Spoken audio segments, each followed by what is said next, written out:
Welcome to मूल निवासी दर्पण। आप सभी श्रोतागण का मूल निवासी दर्पण चैनल में हार्दिक स्वागत एवं अभिनंदन है। जय भीम नमो बुधाय दोस्तों। तो आज मेरे वीडियो का टॉपिक है कि कॉलेजियम सिस्टम और सामाजिक प्रतिनिधित्व भारत की उच्च न्यायपालिका में विविध वर्गों की भागीदारी और न्यायिक चरित्र का तथ्यात्मक विश्लेषण। विस्तृत डेटा आधारित शोध रिपोर्ट मूल निवासी दर्पण चैनल। तो चलिए मैं शुरू करता हूँ भाग 1 से। प्रस्तावना एवं कॉलेजियम प्रणाली का परिचय। उच्च न्यायपालिका में न्यायाधीशों की नियुक्ति प्रक्रिया और उसकी संवैधानिक संरचना का अवलोकन। कॉलेजियम सिस्टम क्या है? न्यायाधीशों की नियुक्ति की विशेष प्रणाली। भारत के सर्वोच्च न्यायालय और उच्च न्यायालय में न्यायाधीशों की नियुक्ति एवं तबादले की व्यवस्था कॉलेजियम द्वारा ही की जाती है। संवैधानिक प्रावधान। मूल संविधान में इसका सीधा उल्लेख नहीं है। उत्पत्ति। यह 3 प्रमुख न्यायिक निर्णयों 3 जज 1981, 1993 और 1998 से विकसित हुआ है। संरचना। भारत के मुख्य न्यायाधीश CJI और 4 वरिष्ठतम न्यायाधीश मिलकर चयन करते हैं। नियुक्ति प्रक्रिया और संवैधानिक प्रावधान। अनुच्छेद 124(2) एवं 217 संविधान के अनुसार राष्ट्रपति सर्वोच्च न्यायालय और उच्च न्यायालयों के न्यायाधीशों की नियुक्ति करते हैं। व्यवहारिक रूप से कॉलेजियम द्वारा अनुशंसित नामों को ही सरकार द्वारा स्वीकृति दी जाती है। आरक्षण का दायरा। भारत के संविधान में उच्च न्यायपालिका, हाई कोर्ट, सुप्रीम कोर्ट में SC, ST, OBC वर्गों के लिए औपचारिक जातिगत या सामाजिक आरक्षण का कोई प्रावधान नहीं रखा गया है। संवैधानिक स्थिति। कॉलेजियम प्रणाली पर जारी प्रमुख बहस। न्यायिक स्वतंत्रता समर्थकों का मानना है कि कार्यपालिका के हस्तक्षेप से न्यायपालिका को मुक्त रखने के लिए यह प्रणाली अत्यंत आवश्यक है।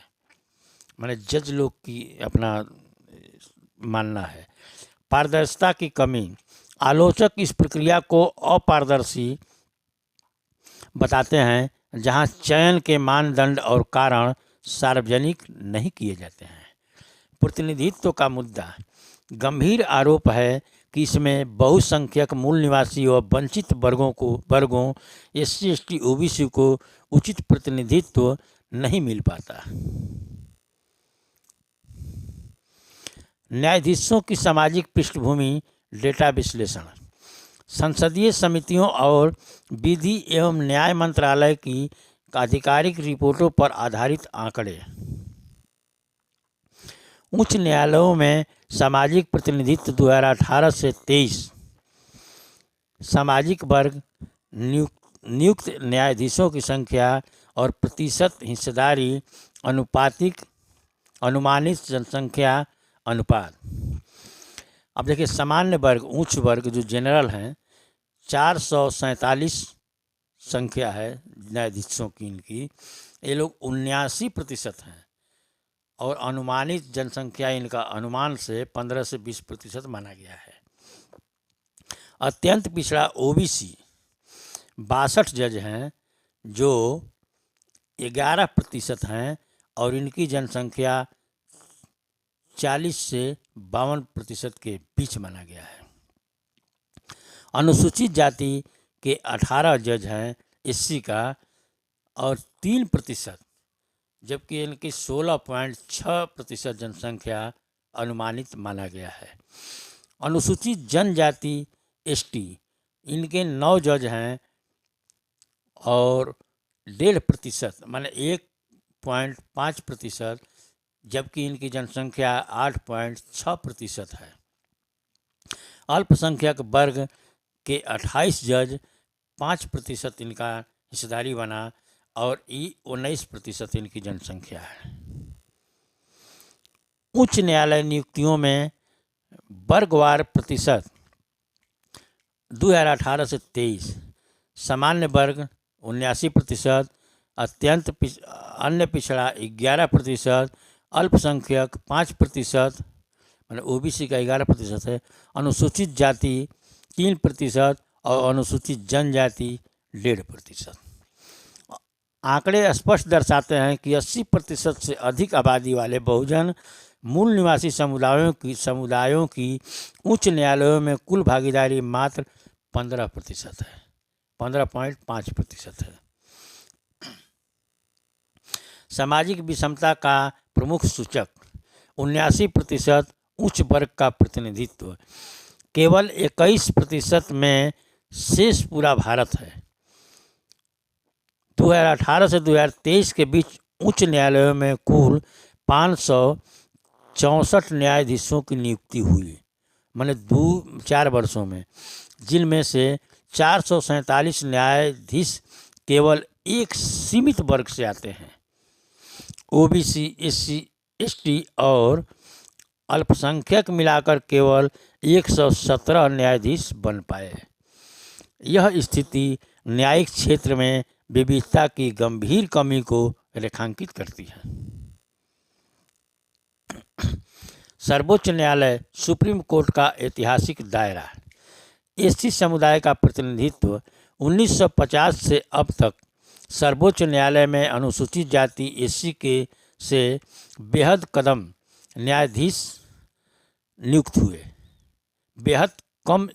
नियुक्त हुए। उदाहरण केजी बालकृष्णन पहले सीजीआई बने। एसटी समुदाय की नगण्य मौजूदगी सर्वोच्च न्यायालय के इतिहास में अनुसूचित जनजाति वर्ग से न्यायाधीशों की संख्या नगण्य रही है। बार से सीधे पदोन्नति, एडवोकेट कोटे से सीधे सुप्रीम कोर्ट जज बनाने में भी बहुजन मूल निवासी समुदायों का प्रतिनिधित्व लगभग शून्य के बराबर रहा। तो दोस्तों, सीधे बार एसोसिएशन से उठाते हैं और सीधे जज बना लेते हैं, तो ये कितना बड़ा अन्याय है। और वो लोग जाके हमारे देश का फैसला सुनाएंगे और न्याय करेंगे, क्या उम्मीद रखते हैं आप? ऐसा उम्मीद रख सकते हैं कि वो उचित फैसला कर पाएंगे? तो दोस्तों, अंकल जज सिंड्रोम की चुनौती। विधि आयोग रिपोर्ट 230। भारत के विधि आयोग ने स्वीकार किया कि कुछ अदालतों में वरिष्ठ वकीलों और जजों ने के रिश्तेदार की भरमार है। माने विधि आयोग रिपोर्ट 230 अपना कबूल किया है, स्वीकार किया है कि कुछ अदालतों में वरिष्ठ वकीलों और जजों के रिश्तेदारों की भरमार है। माने बहुत भीड़ है, रिश्तेदार लोग खाली हैं उसमें।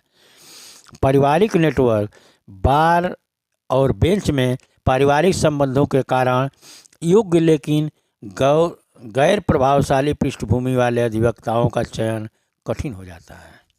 अब जिसका कोई रिश्तेदार नहीं है, जिसका कोई पारिवारिक संबंध नहीं है जज से, सुप्रीम कोर्ट से, वे लोग चयन नहीं हो पाता है उन लोग का। उच्च न्यायपालिका बनाम निचली न्यायपालिका। अधीनस्थ जिला अदालतें। परीक्षा और आरक्षण आधारित। जिला स्तर पर राज्य न्यायिक सेवा परीक्षा पीसीएच जे के माध्यम से पारदर्शी भर्ती होती है। यहाँ संवैधानिक आरक्षण लागू होने से एससी, एसटी और ओबीसी की अच्छी भागीदारी रहती है। उच्च व उच्चतम न्यायालय, कॉलेजियम व नामांकन आधारित। यहाँ कोई लिखित परीक्षा या आरक्षण नीति लागू नहीं है। चयन प्रक्रिया पूरी तरह कॉलेजियम की सिफारिश पर आत्मनिर्भर रहता है, जहाँ विविधता का ग्राफ अचानक गिर जाता है। मतलब यही जिला अदालत में पीसीएच जे से परीक्षा होता है और यहाँ पर सबको भागीदारी मिलती है, और कॉलेजियम सिस्टम में सिर्फ जो बार एसोसिएशन से अपने रिश्तेदार को, अपने धी दामाद को, अपने बेटा को उठाकर लोग जज बनवा देते हैं, नाती पोता तक के भी। उच्च न्यायालयों में लैंगिक प्रतिनिधित्व, जेंडर गैप। पुरुष न्यायाधीश 88% और महिला न्यायाधीश 12%। 1950 से अब तक सर्वोच्च न्यायालय में केवल 11 महिला न्यायाधीश बनी है। लौकिक विषमता की कॉलेजियम प्रणाली की एक बड़ी सीमा दर्शाती है। मूल निवासी वंचित वर्गों के प्रति न्यायिक दृष्टिकोण। विविधता के अभाव का कानूनी व्याख्याओं और सामाजिक निर्णयों पर अभाव। न्यायिक चरित्र का विश्लेषण। न्यायिक चरित्र और सामाजिक संवेदनशीलता। सामाजिक पृष्ठभूमि का महत्व। विधिक समाजशास्त्र लीगल साइकोलॉजी के अनुसार न्यायाधीशों की सामाजिक पृष्ठभूमि और उनके जीवन के अनुभव संविधान व कानूनों की व्याख्या को अनजाने में प्रभावित करते हैं। प्रति दृष्टिकोण का अभाव। जब बेंच में दलित, आदिवासी या पिछड़े वर्ग का कोई प्रतिनिधित्व नहीं होता तो उन वर्गों के जीवन के यथार्थ और व्यवहारिक उत्पीड़न की समझ कई बार कानूनी दलीलों तक सीमित रह जाती है। माने कोई अगर अगला बेंच पर नहीं है दलित, आदिवासी और पिछड़े वर्ग का, तो सिर्फ कानूनी दलीलें यानी बहस में ही उस केस को ख़त्म कर दिया जाता है। SC/ST एक्ट व पदोन्नति में आरक्षण पर निर्णय। सुभाष काशीनाथ महाजन मामला 2018। सुप्रीम कोर्ट द्वारा SC/ST अत्याचार निवारण अधिनियम में स्वयं गिरफ्तारी पर रोक लगाई गई, जिससे व्यापक जन आक्रोश उत्पन्न हुआ और अंततः सांसद को कानून बहाल करना पड़ा। मतलब कि 2018 में एक सुभाष काशीनाथ महाजन मामला आया तो उस पर सुप्रीम कोर्ट के जज SC/ST अत्याचार निवारण अधिनियम में गिरफ्तारी पर रोक लगा दिया था। ये है न्यायिक चरित्र। M Nagaraj case 2006। पदोन्नति में आरक्षण के लिए मात्रात्मक डेटा और प्रशासनिक दक्षता जैसी कठिन शर्तें जोड़ी गई। बताइए, जो पदोन्नति प्रमोशन में एक प्रशासनिक दक्षता माने विभागीय एग्जाम और मात्रात्मक डेटा जोड़ी गई, जिससे बहुजन अधिकारियों की पदोन्नति बाधित हुई। ये वही जज किए जो कॉलेजियम वाले हैं। जर्नैल सिंह केस 2018।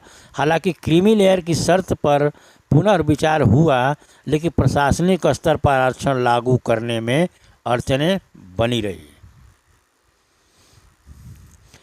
जल जंगल जमीन के अधिकार। आदिवासी अधिकार और वन संरक्षण। वन अधिकार अधिनियम FRA 2006 के तहत आदिवासियों को दिए गए जमीन के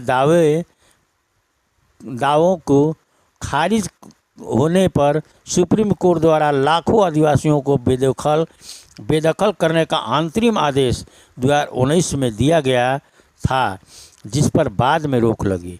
यह दिखाता है कि आदिवासी जीवन शैली और जल जंगल जमीन से उनके जुड़ाव को समझने में संवेदनशीलता की आवश्यकता है।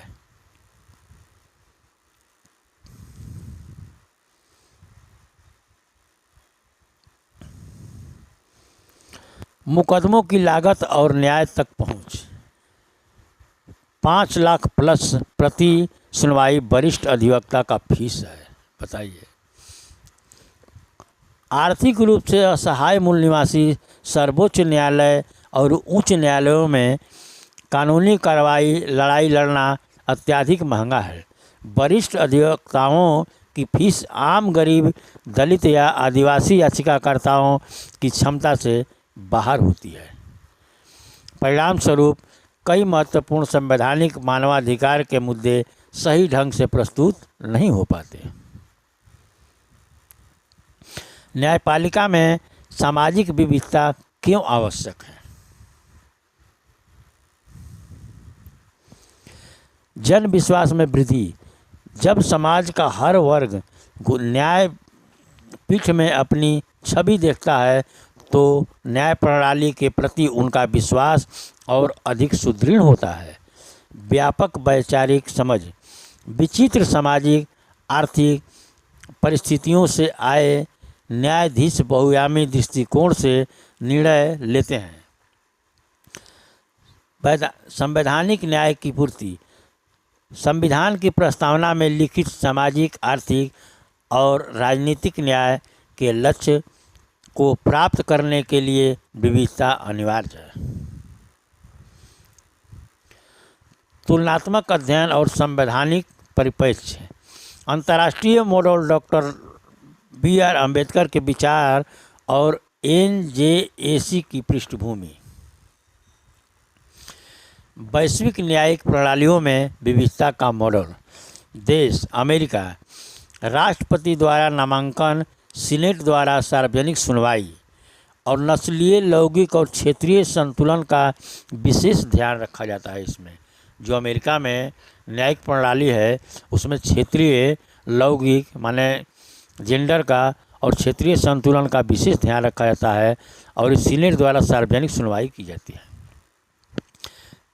यूके यूनाइटेड किंगडम स्वतंत्र न्यायिक नियुक्ति आयोग जेएसी विभिन्न सामाजिक पृष्ठभूमि से योग्य वकीलों को आवेदन का अवसर दिया जाता है। यूके में दक्षिण अफ्रीका साउथ अफ्रीका में न्यायिक सेवा आयोग जेएससी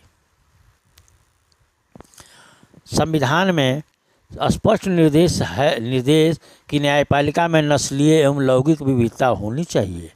सीधा वैश्विक स्तर पर सब व्यवस्था है। अब डॉक्टर बी.आर. अम्बेडकर का संवैधानिक दृष्टिकोण शासन प्रशासन और न्याय में संतुलन बाबा साहब डॉक्टर बी.आर. अम्बेडकर का स्पष्ट मानना था कि किसी भी लोकतांत्रिक संस्था में केवल एक विशेष वर्ग का वर्चस्व नहीं होना चाहिए। संस्थाओं में समाज के सभी वर्गों का प्रतिनिधित्व ही लोकतंत्र को जीवंत रखता है। सामाजिक लोकतंत्र की शर्त राजनीतिक लोकतंत्र तब तक नहीं टिक सकता जब तक कि उसके मूल के में सामाजिक लोकतंत्र न हो। न्यायपालिका को सामाजिक न्याय की सबसे बड़ी प्रहरी माना गया था।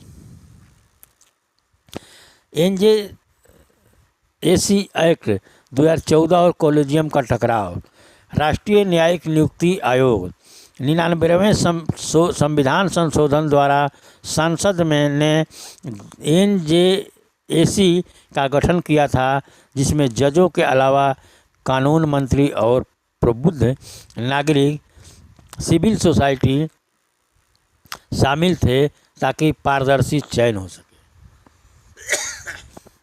सर्वोच्च न्यायालय की 5 जजों की बेंच ने एनजेएसी को असंवैधानिक घोषित कर दिया और तर्क दिया कि इससे न्यायपालिका की स्वतंत्रता प्रभावित होगी। इसके साथ ही कॉलेजियम बहाल रहा। फिर कॉलेजियम में जो लोग थे वही कर रहे हैं। कार्यपालिका का रुख निःशुल्क कानूनी सहायता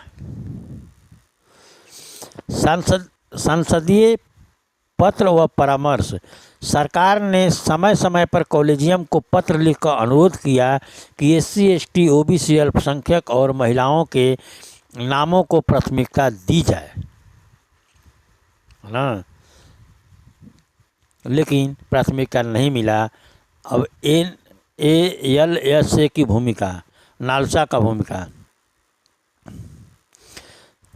राष्ट्रीय कानूनी सेवा प्राधिकार गरीबों को कानूनी सहायता देता है, लेकिन शीर्ष अदालतों में गुणवत्ता पैरवी की कमी अभी भी बड़ी चुनौती है। बार का चरित्र सुप्रीम कोर्ट बार एसोसिएशन में विविधता प्रोत्साहन तंत्र की आवश्यकता महसूस की जा रही है। व्यवहारिक सुधार और भविष्य की राह संवैधानिक प्रावधानों के तहत ठोस विकल्प और सुधार के प्रस्ताव। प्रमुख सुधार विकल्प AIJS की स्थापना 312 संविधान का अनुच्छेद अखिल भारतीय न्यायिक सेवा आईएएस और आईपीएस तर्ज पर यूपीएससी द्वारा राष्ट्रीय स्तर पर न्यायिक परीक्षा आयोजित की जाए। संवैधानिक आरक्षण लागू होगा। एससी एसटी ओबीसी को नियमानुसार कोटा मिलेगा। मेधावी युवाओं का चयन बिना किसी पारिवारिक पृष्ठभूमि के प्रतिभाशाली वकील सीधे जज बन सकेंगे। कॉलेजियम में पारदर्शिता लाने के उपाय, स्पष्ट चयन मानदंड, योग्यताओं, निष्पादित मुकदमों और निर्णयों की गुणवत्ता के लिखित मानक तय किए जाएं। सार्वजनिक रिकॉर्ड, अनुशंसित और अस्वीकृत नामों के कारणों का संक्षिप्त विवरण सार्वजनिक किया जाए। सर्च कॉम सिलेक्शन समिति, कॉलेजियम की सहायता के लिए एक स्वतंत्र कमेटी बनाई जाए जो विविधता का डेटा बनाए रखे। वरिष्ठ अधिवक्ता व्यवस्था व मेंटरशिप, वरिष्ठ दर्जा, हाई कोर्ट और सुप्रीम कोर्ट में सीनियर एडवोकेट का दर्जा देते समय बहुजन मूल निवासी अधिवक्ताओं की भागीदारी सुनिश्चित की जाए, क्योंकि अधिकांश जज इसी वर्ग से चुने जाते हैं। विशेष मेंटरशिप प्रोग्राम, प्रथम पीढ़ी फर्स्ट जनरेशन के मूल निवासी अधिवक्ताओं को शीर्ष कानूनी पैरवी का प्रशिक्षण और अवसर प्रदान करने की प्रणाली विकसित हो। मूल निवासी दर्पण का विश्लेषणात्मक निष्कर्ष, आंकड़ों की सच्चाई, आधिकारिक डेटा स्पष्ट साबित करता है कि कॉलेजियम प्रणाली के तहत बहुजन मूल निवासी वर्गों की उपस्थिति अत्यंत सीमित रही है। लोकतांत्रिक आवश्यकता, न्यायपालिका की स्वतंत्रता और विविधता परस्पर विरोधी नहीं बल्कि एक दूसरे के पूरक है। तत्काल सुधार की जरूरत, एआईजेएस का गठन या कॉलेजियम में सामाजिक विविधता का अनिवार्य समावेश समय की मुख्य मांग है। तो दोस्तों धन्यवाद। संविधान का मूल उद्देश्य केवल प्रक्रियात्मक कानून नहीं बल्कि प्रत्येक नागरिक के लिए वास्तविक सामाजिक न्याय होना चाहिए। तो मूल निवासी दर्पण लाइक, सब्सक्राइब एवं कमेंट करें। सामाजिक न्याय की इस चर्चा को आगे बढ़ाएं। तो दोस्तों मूल निवासी दर्पण की विशेष प्रस्तुति है। तो दोस्तों मेरा आपसे गुजारिश है कि अगर ये वीडियो आपको पसंद आया है तो चैनल को लाइक, सब्सक्राइब एवं कमेंट शेयर करें, ताकि चैनल ग्रोथ करेगा तो मैं आपको अच्छे से अच्छे कंटेंट लिया कर शोध करके बताता रहूँगा। तो दोस्तों फिर इस वीडियो में इतना ही, फिर मिलेंगे अगले वीडियो में।